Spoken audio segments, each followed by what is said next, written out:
ARRI made an Apple USB-C-like move when they announced that they would be making the full switch to B-mount batteries for all of their products going forward. I touched the iPhone headphone. But for those of us with other battery solutions, should we be lining up to trade in our micro USB cables, essentially of batteries, and jump into the deep end of the pool with B-mount batteries for your camera? Well, let's take a look at some batteries that are in a similar ecosystem and see what the difference really is and whether or not it's really worth it for you to go B for broke. Okay, so we've got three battery systems we're going to look at today: gold mount, V mount, and B mount. So let's go with the gold standard first. Gold mount batteries were created in the 1970s by Anton Bauer that feature three large gold locating pins and mount to the battery plate by sliding left to right. This system is widely believed to make it harder for batteries to accidentally get knocked off the battery plate, potentially disconnecting the camera from power. It is also mostly used in America, and I know a lot of cinematographers that swear by gold mount and love how it works. As far as power connections, there's really no difference between gold mount and the V mount battery system, minus the P-tap connection versus the D-tap connection, which for all intents and purposes are essentially the same thing. And as far as power capacity goes, it's fairly similar to V-mount batteries storage as well. But the reason for that, we will talk about in the V-mount section, which we're moving on to. A V-mount is a battery mount that was created by Sony after gold mount was released. This system is pretty self-explanatory in the name. V-mount, essentially a V-shaped mounting pins and plate. These batteries lock straight into the back of the camera, sometimes like how I have with my Ursa G2 setup with the V-mount. The main complaint with these batteries though is the actual mount, as some claims it's not all that secure, and unlatching tends to happen in shoulder mount rigs, gimbals, and sometimes even on tripods. And being easily able to hit the eject button on the outside can be an issue for some in certain production situations. And that's because some people actually like to grip the battery while it's on the camera, and that can have issues. I'll say, I personally have had very few issues with this in my experience, and if you buy the mounting equipment from reputable sources and test it out before you go out on a shoot, you shouldn't normally have any problems with it. Though after researching this topic, it has made me wonder what would happen if a battery did accidentally come off at some point.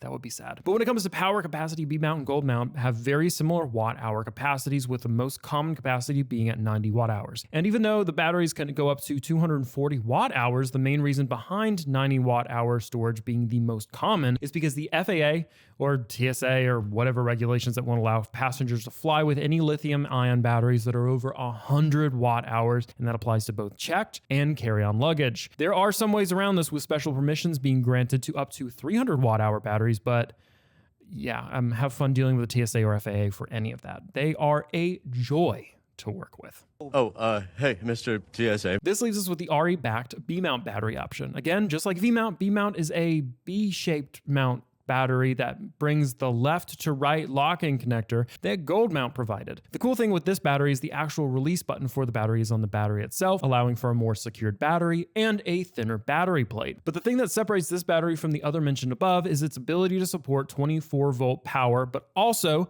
12 volt power at the same time, something V-mount batteries generally come in varying voltage ratings, and you have to buy separate batteries for. And an easy way to understand battery voltage is the amount of electrical potential a battery holds. And an easy way to think of this is a battery being a hose and the voltage, the water pressure in that hose. Certain lights and equipment require higher voltage and need either multiple batteries or 24 volt capable batteries. So ARRI is really making the battery much more flexible in that regard, as well as adding next gen data and diagnostics to the batteries as well, allowing larger production houses to closely monitor its runtime, charge time, battery identification, and even more. So it adds a lot on the logistics side of things as well. But does that make this worth it for the everyday user? You?